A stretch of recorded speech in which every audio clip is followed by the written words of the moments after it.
La antropología en nuestras vidas. La cultura guía el crecimiento emocional y cognitivo, ayuda a determinar el tipo de personalidad que posee uno como adulto. La antropología se basa en la perspectiva transcultural.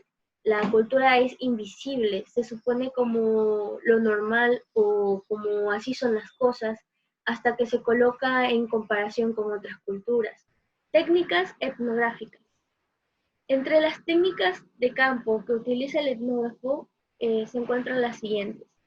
La primera, que es la observación directa, que es de primera mano. Se hace sobre el comportamiento e incluye la observación del participante.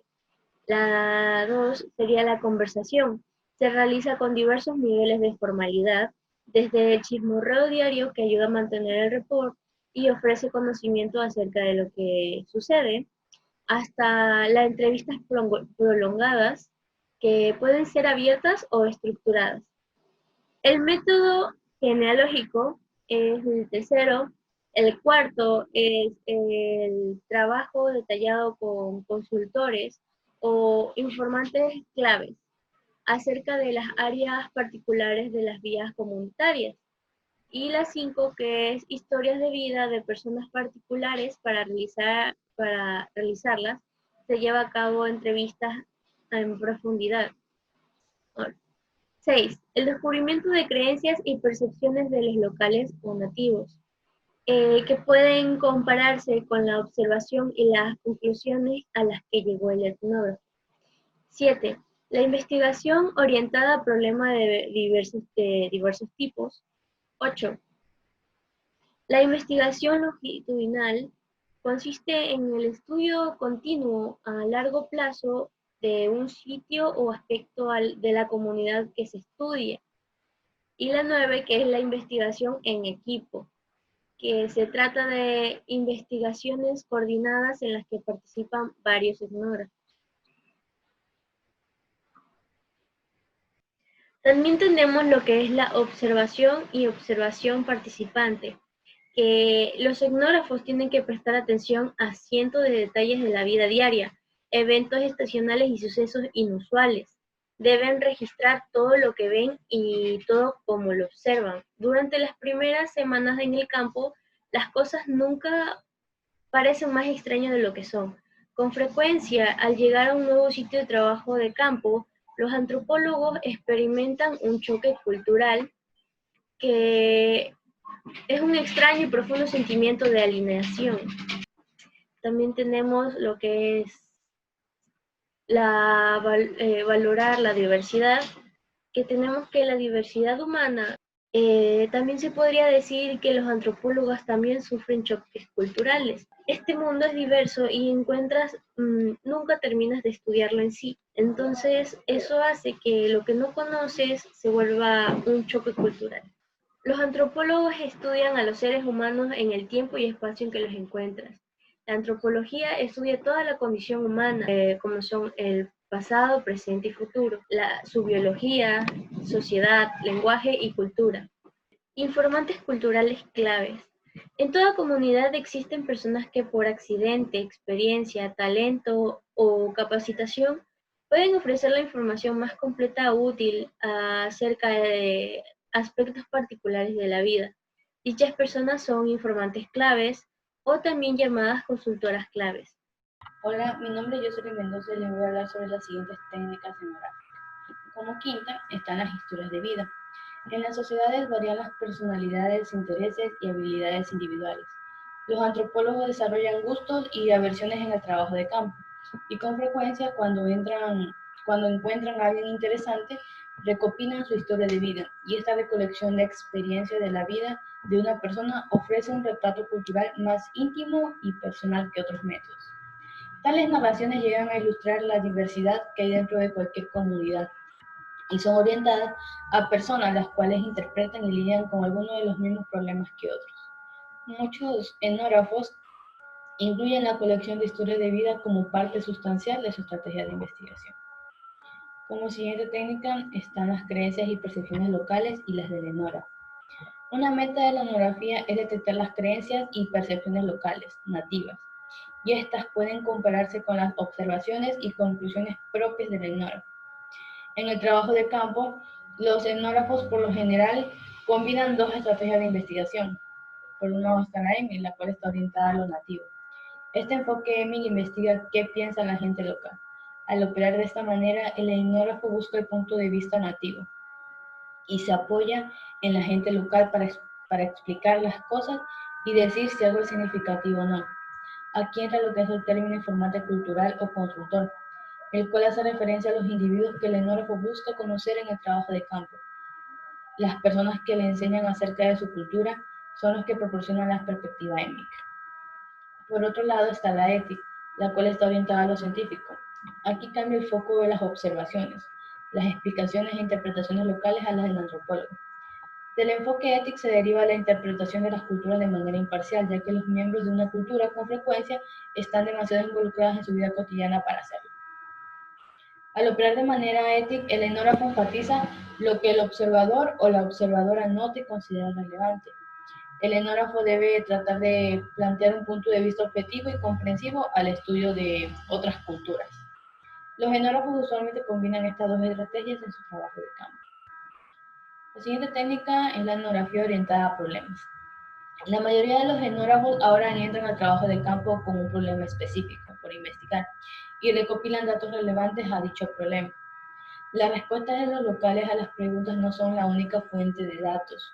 Los antropólogos también recopilan información acerca de factores como densidad de población, calidad ambiental, geografía física, el uso de la tierra, entre otros temas. La información de intereses para los etnógrafos no se limita a lo que los locales puedan decir o comentar. Siguiente técnica es la investigación longitudinal. Los antropólogos ahora se encuentran menos limitados por la geografía, ya que antes tardaban meses en llegar a un lugar para realizar su trabajo de campo, y las visitas de regreso eran pocas, por lo que los nuevos sistemas de transporte permiten a los antropólogos ampliar el área de investigación y regresar repetidamente. La investigación longitudinal es el estudio a largo plazo de una comunidad, región, sociedad, cultura, que por lo general son a base en visitas repetidas. Como ya lo dije anteriormente, que gracias a los medios de transporte se pueden regresar varias veces, lo cual requiera el investigador. Siguiente son la investigación en equipo.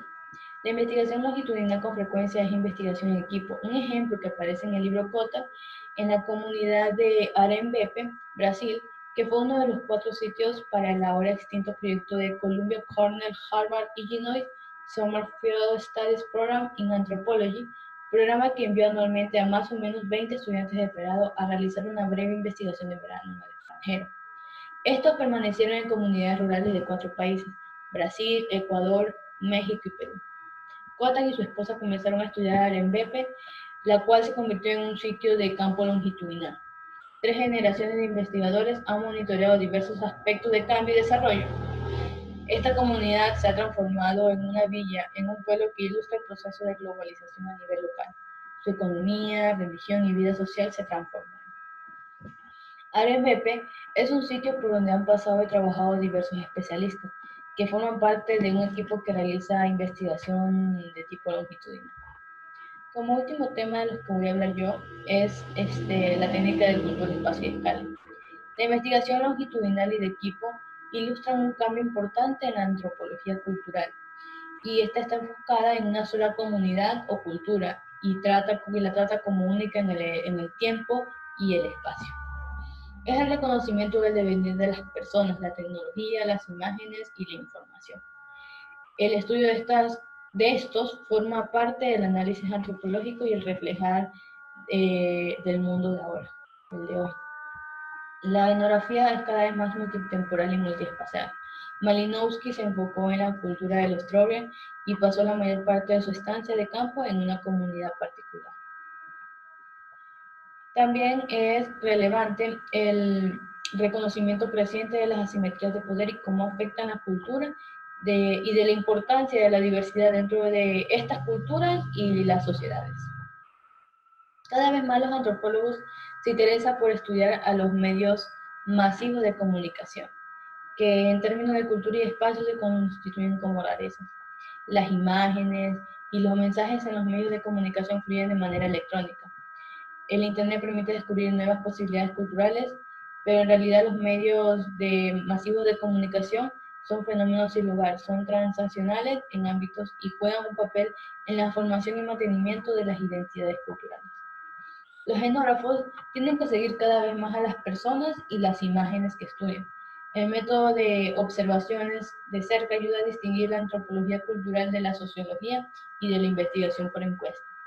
Pero esta técnica, mi compañera la hablará mucho más a profundidad a continuación. Bueno, siguiendo con el tema de mi compañera, también tenemos la investigación por encuestas, que involucra el muestreo, la recolección impersonal de datos y en el análisis estadístico. La investigación por encuestas es un método de la antropología para recolectar datos en una sociedad, en un grupo de personas. Y bueno, estas van dirigidas a un grupo de personas escogidas aleatoriamente. Los investigadores, mediante encuestas, en este caso los investigadores antropólogos se llaman encuestadores, llaman a las personas estudiadas o encuestados. Estas se tratan de las personas que van a responder las preguntas durante la encuesta. En ocasiones los encuestados, las entrevistas suelen ser personal y en otras pues después de una reunión inicial. También está el caso de que las encuestas sean mandadas por correo electrónico o correo postal. Esto completamente aleatorio. Las personas que son encuestadas son escogidas a manera aleatoria. Es decir, que en un grupo de personas, en un gran grupo de personas, todas tienen la misma posibilidad de ser encuestados. Y bueno, las preguntas suelen ser dirigidas a lo que son las costumbres, las culturas, su forma de ver el mundo actual, cosas que hagan ver la realidad o la realidad de ese poblado, esa comunidad estudiada. También con la recolección de datos comienzan a surgir las teorías de antropología a lo largo del tiempo. Y bueno, las teorías antropológicas son las perspectivas teóricas que se han caracterizado en la antropología y que nacieron a partir de la segunda mitad del siglo XIX. Las perspectivas evolutivas, sobre todo, fue la mayor acogida y fue asociada con Morgan y Taylor.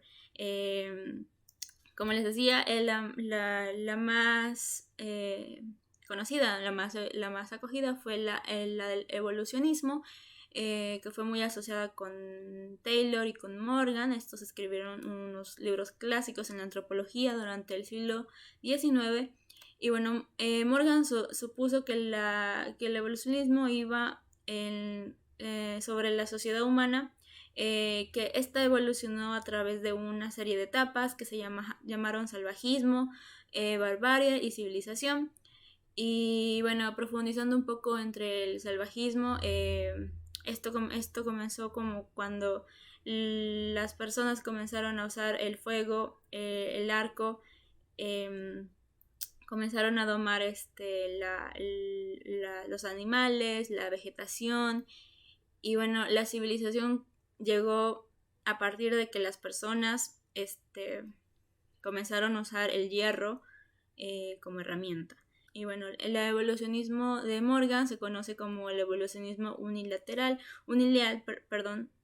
pues propuso que había una línea o camino único a lo largo de la evolución y esta tenía que seguirla todas las sociedades. O sea, todas las personas, toda sociedad iba a pasar por este sistema de evolución para llegar a lo que conocemos como una sociedad actual.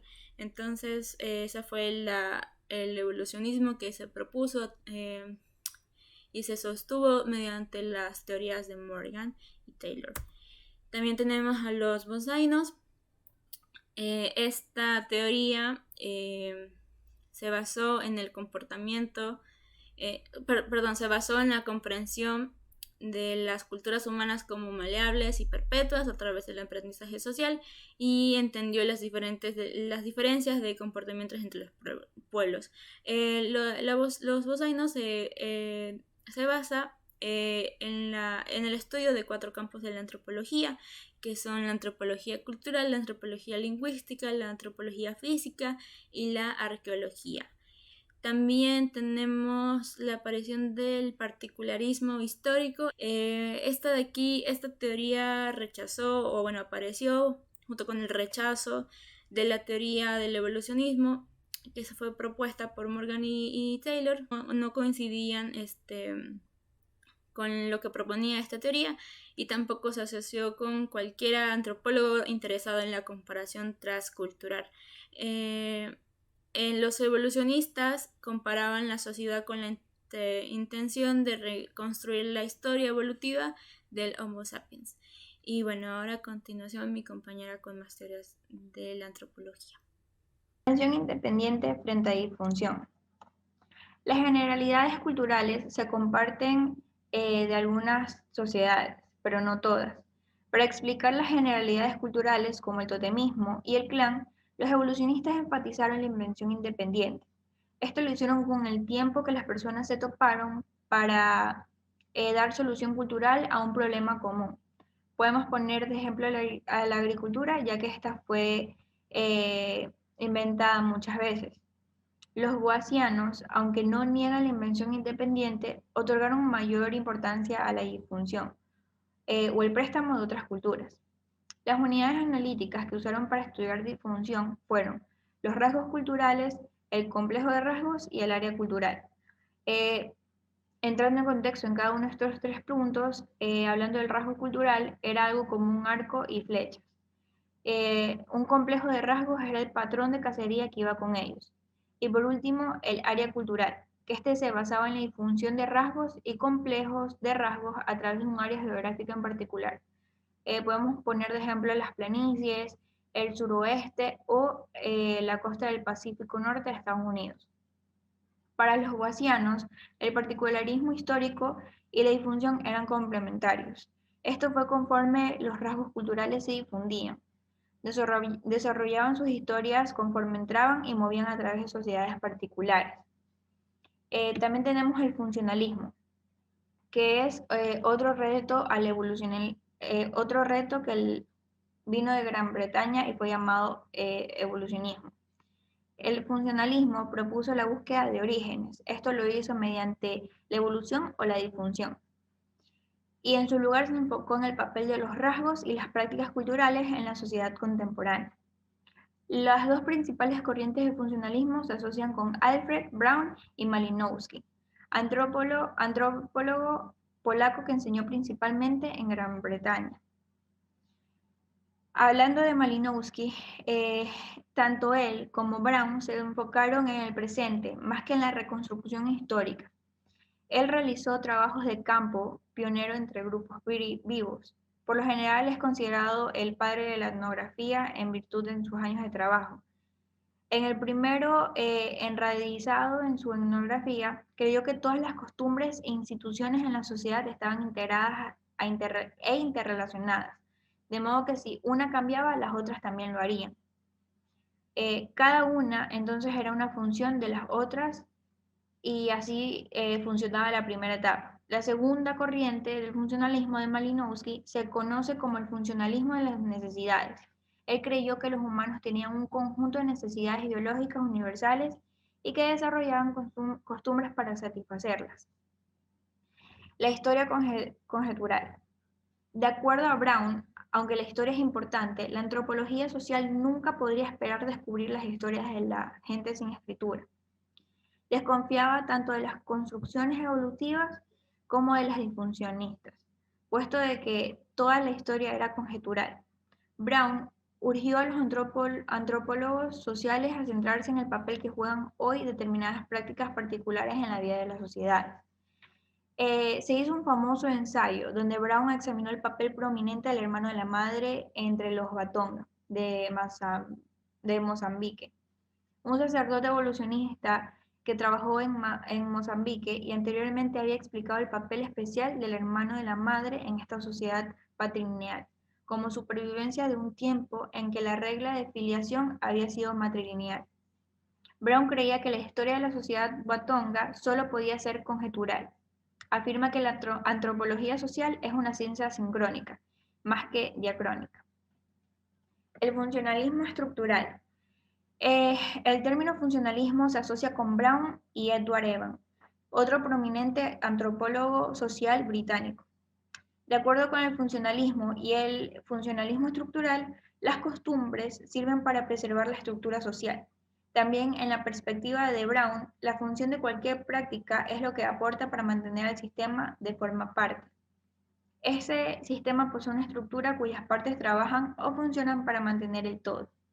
Brown vio que los sistemas sociales eran comparables, y esto se refería a que eran comparables a sistemas anatómicos y fisiológicos. Los órganos y los procesos fisiológicos funcionan para mantener el cuerpo sin problemas. De este mismo modo, él pensó que las costumbres, las prácticas, también los roles sociales, el comportamiento, todo esto en conjunto sirve para mantener el sistema social en operación. El doctor Pangloss versus conflicto. Dada esta sugerencia de armonía, algunos modelos funcionalistas se han criticado como panglossianos, por referencia al doctor Pangloss, un personaje cándido de Voltaire. El funcionalismo panglossiano denota la tendencia a ver las cosas en funcionamiento. Y esto no es solo para mantener el sistema, sino para hacerlo de forma óptima, la forma más óptima posible. De modo que cualquier desviación de la norma solo lo dañaría. Un grupo de antropólogos sociales británicos que trabajaban en la Universidad de Manchester, denominados la Escuela de Manchester, son bien conocidos por su investigación de las sociedades africanas y también por sus diferencias con la visión panglossiana sobre la armonía social. Ellos, los que eran antropólogos de Manchester, Max Klugman y Victor Turner, hicieron del conflicto una parte importante de su análisis. Fue como cuando Klugman escribió acerca de los rituales de rebelión. Pero sin embargo, la Escuela de Manchester no abandonó por completo el funcionalismo. Sus miembros examinaron cómo se regulaban y también llegaron al punto de disipar la rebelión y el conflicto, lo que en consecuencia mantenía el sistema. Por último, hablamos sobre el funcionalismo persistente. Este prevalece una perspectiva funcionalista. También señala que existen sistemas sociales y culturales y que sus elementos o partes constituyentes se encuentran funcionalmente relacionados. Es decir, en pocas palabras, son funciones una de otra, de modo que varían simultáneamente. Cuando una parte cambia, las otras también cambian. También perdura la idea de que algunos elementos, con frecuencias también los económicos, son más importantes que otros. Pocos negarían, por ejemplo, que los cambios económicos significativos que se han dado debido a la inserción de las mujeres al trabajo asalariado han conducido a transformaciones en la familia y la organización del hogar, y en variables relacionadas como la edad de concertar matrimonio y la frecuencia de los divorcios. Los cambios en los arreglos laborales y familiares afectan entonces a otras variables también, como la frecuencia de asistencia a la iglesia, que ha decaído tanto en Estados Unidos y en Canadá. Gracias. Bueno, a continuación yo voy a seguir explicando sobre las teorías de la antropología. Primero el configuracionismo. Este se relaciona con el funcionalismo en el sentido de que la cultura se ve como un todo integrado y estructurado. Nace por el estudio de dos estudiantes de Boas que son Benedict y Mead. Según Benedict, subrayó que los rasgos culturales, de hecho de todas las culturas, tienen patrones o se integran de una manera única, es decir, que no todos son iguales. Y por otra parte, Mead apoyó que la visión boasiana de la cultura determina la variación en el comportamiento y la personalidad humana, es decir, que todos los factores que están enlazados en la cultura van a determinar cómo se forma la persona en sí. Bueno, ambas personas están interesadas en descubrir cómo las culturas están estructuradas y no en cómo llegaron a ser de esta manera, o sea, más bien estudian el presente, más no la historia de la misma. A continuación tenemos el neoevolucionismo, que aparece con el fin de la Segunda Guerra Mundial, aproximadamente entre los años 1950 hacia adelante, y es propuesta por White y Julian Stewart. En los antropólogos se interesan en el cambio cultural e incluso por la evolución. O sea, es decir, ya no viene solamente lo que es la cultura, sino también la evolución de la cultura. Afirman que hay fallos en las teorías de los boasianos, por lo que se reintroduce el estudio de la cultura con la evolución, como ya mencioné anteriormente. Stewart propuso que es un evolucionismo multilineal, ya no es unilineal como se ha venido estudiando anteriormente, y se demuestra cómo las culturas han evolucionado a lo largo de la historia en varias líneas diferentes. No todas han evolucionado de la misma manera.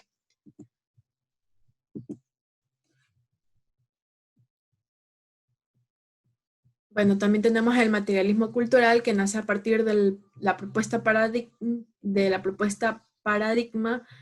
que hace Marvin Harris, y se basa bastante en los modelos deterministas que son de múltiples niveles asociados con White y Stewart. Se plantea que cada sociedad tiene una infraestructura, es decir, que viene este modelo desde lo más bajo hasta lo más alto y se desarrolla así. Claro que esto no significa que no pueda desarrollarse desde lo más alto hasta lo más bajo. Pero el orden que ellos proponen es que inicia con la infraestructura, que abarca el núcleo cultural, lo que vendría a ser la cultura, lo que vendría a ser la tecnología, la economía y la demografía. A partir de esto viene la estructura, que viene a ser las relaciones sociales, el parentesco, la descendencia, el consumo. Y por último viene la superestructura, que viene a ser lo que es la religión, la ideología, entre otros factores. Es decir, que vienen de ellos en su desarrollo, plantean desde lo mínimo hasta lo más grande, ¿ya? Por su parte, Harris se puso a teóricos como Max Weber, que llamó idealistas porque ellos tenían otro tipo de pensamientos. Bueno, también tenemos la ciencia y determinismo. Harris insistió que la antropología es una ciencia y se basa en explicaciones que descubren relaciones de causa y efecto. El principal papel que él tuvo fue determinar causas para posteriormente determinar las determinantes, valga la redundancia. Entre los que apoyaron esto de que la antropología es una ciencia están White, Malinowski y Mead, que han apoyado a esta teoría con libros que han salido de ellos. Por otra parte, Mead también, Mead, a pesar de considerarse determinista, su enfoque radicaba en el papel de la cultura como tal, en lugar de la economía, el ambiente o factores materialistas que se proponían en el materialismo cultural, como la infraestructura, la estructura y la superestructura. ¿Ya? Bueno, esto es lo que se puede decir sobre la ciencia y determinismo. Y por último, tengo como tema la cultura y el individuo. Dentro de la cultura y el individuo existen varias categorías que vamos a seguir estudiando, entre las cuales se encuentra la culturología. Esta fue propuesta o se basa o se fundamenta por Leslie White y fue una de las principales figuras que propusieron esta teoría, como ya lo mencioné. Se creó una controversia, digamos, porque ella se había declarado como evolucionista y defensor de la energía como una medida de progreso cultural. Sin embargo, ella también apoyaba bastante lo que era a Mead, porque sus enfoques eran basados bastante en la cultura, en la importancia de la cultura. O sea, ellos tenían muy bien esclarecidos lo que era las teorías que ellos apoyaban. Sin embargo, ellos no perdían o no dejaban de lado la importancia que tenía la cultura como tal en la sociedad. White, por su parte, vio la antropología cultural como una ciencia y la llamó culturología por esto. Y plantea que las fuerzas culturales, apoyadas en la exclusiva capacidad humana de pensamiento simbólico, eran tan poderosas que los individuos contaban con muy poco. Es decir, que ella basó bastante en lo que era el renacimiento, porque decía que muchas personas, dada la época o la sociedad o el momento en el que se encontraban, no podían, o sea, dependiendo de lo que decía de la sociedad como tal, es que ellos iban a poder sacar a flote sus pensamientos, creatividad, entre otras cosas. Bueno, a continuación mis compañeros van a seguir explicando sobre otros factores sobre la cultura y el individuo. El superorgánico. Gran parte de la historia de la antropología se ha ocupado de los roles y la relativa prominencia de la cultura y del individuo. Como White, el prolífico antropólogo oceánico Alfred Kroeber subrayó el poder de la cultura. Kroeber llamó al reino cultural cuyo origen convirtió a un mono en uno de los primeros homónidos del superorgánico. Este abrió un nuevo dominio en análisis separable, pero comparable en una importancia con lo orgánico y lo inorgánico, al igual que White, quien fue el primero en proponer una ciencia de la cultura. Kroeber vio a la cultura como base de una nueva ciencia que se convirtió en la antropología cultural. Este también formuló lo que es la base de la ciencia en el primer libro de texto de antropología. Trató de demostrar el poder de la cultura sobre el individuo al concentrarse en estilos y modas particulares, como las que involucran a la longitud del dobladillo de las faldas femeninas. Durkheim. En Francia, Émile Durkheim tomó un enfoque similar y pidió una nueva ciencia social que se basara en lo que él llamó en francés conscience collective. La traducción usual de esta es conciencia colectiva. No transmite de manera adecuada la similitud de tal noción como lo superorgánico de Kroeber y la culturología de White. Esta nueva ciencia propuso Esta nueva ciencia que propuso Durkheim se basaría en el estudio de los hechos sociales, analíticamente distintos, digamos, de los individuos, de cuyo comportamiento se tienen que interferir tales como los hechos. Muchos antropólogos concuerdan con la primera premisa central de que su papel era estudiar algo mayor que el individuo. Los psicólogos estudian a los individuos y los antropólogos a los individuos como representantes de algo más. Son esos sistemas más amplios que consisten en posiciones sociales, estatus y roles y que se respetan a través de las generaciones mediante la enculturación, lo que deben es estudiar los antropólogos. Desde luego, los sociólogos también estudian tales sistemas sociales y Durkheim, como ya se indicó, es un padre común de la antropología y la psicología. Antropología simbólica e interpretativa. Víctor Turner fue colega de Max Krugman en el Departamento de Antropología Social de la Universidad de Manchester, por tanto miembro de lo que es la Escuela de Manchester, ya descrita antes de mudarse a Estados Unidos, donde impartió cátedra en las universidades de Chicago y de Virginia. Turner también escribió lo que son varios libros y ensayos importantes acerca de rituales y símbolos.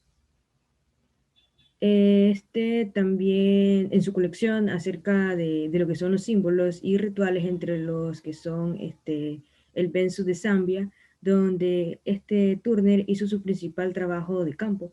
Ahí examina cómo los símbolos y los rituales se usan para rectificar, regular, anticipar y evitar el conflicto.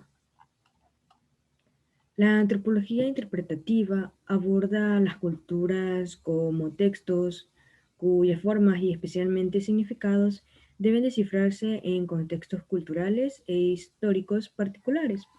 El enfoque de Geertz recuerda la creencia de Manilovsky de que la principal tarea del etnógrafo es la de comprender el punto de vista del nativo y su relación con la vida, para darse cuenta de su visión de su mundo. Desde la década de los 70, la antropología interpretativa ha sido la tarea de describir e interpretar lo que es significativo para los nativos. Las culturas son textos que los nativos leen constantemente y los etnógrafos deben describir.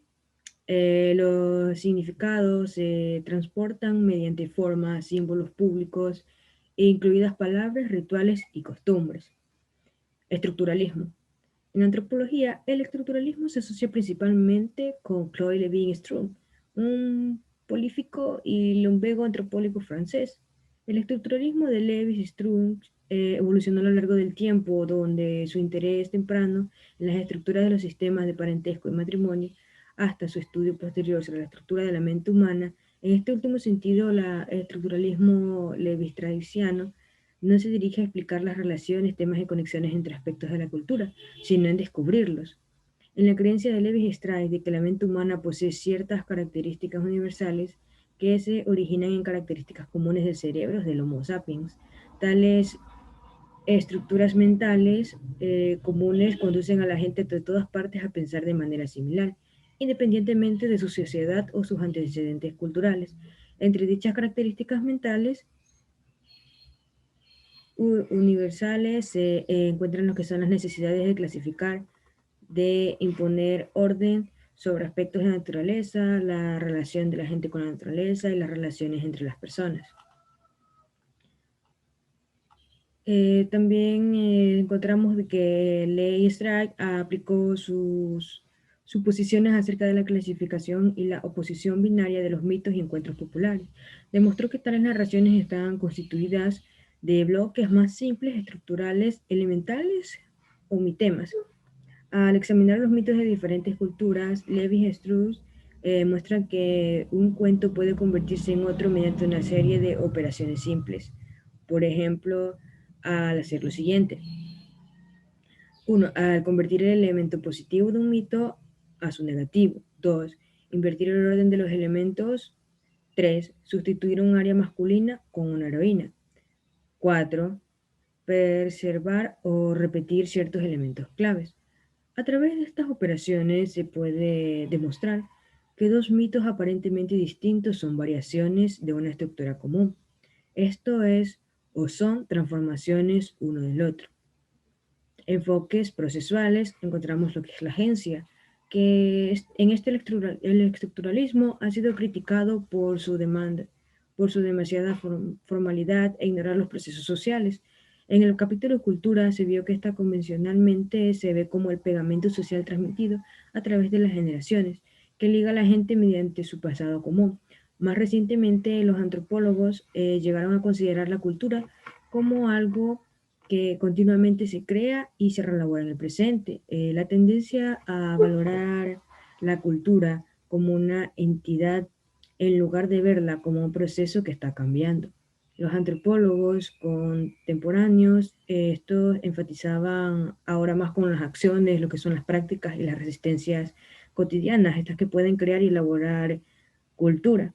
Y bueno, lo que es agencia más se refiere a lo que son las acciones que toman los individuos, tanto solos como en grupos, para formar y transformar las identidades culturales. Continuando con el tema, tenemos teoría de la práctica. Este enfoque centra su atención en cómo un grupo muy diverso de individuos influye y transforma el mundo en el que vive mediante sus acciones y prácticas. La teoría de la práctica reconoce una relación recíproca entre cultura e individuo. Leach. Algunas de las semillas de la teoría de la práctica pueden rastrearse hasta el antropólogo británico Edmund Leach, quien centró su atención en cómo los individuos trabajan para lograr el poder y cómo sus acciones pueden transformar la sociedad.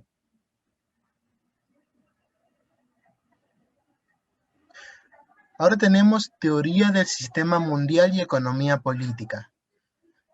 La perspectiva regional de Leach no fue muy diferente de otro desarrollo en la misma época.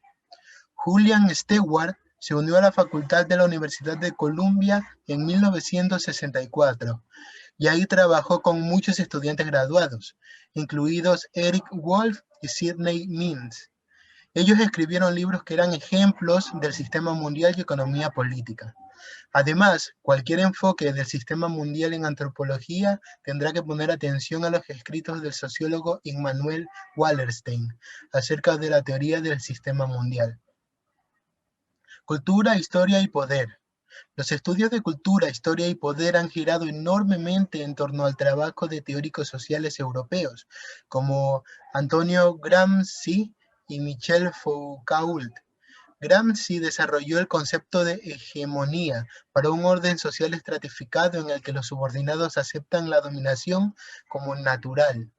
Tanto Pierre como Foucault afirmaron que es más fácil dominar a la gente en sus mentes que tratar de controlar sus cuerpos. Los antropólogos interesados en cultura, historia y poder examinaron los sistemas de poder, dominación, acomodación y resistencia en diversos contextos. Antropología hoy.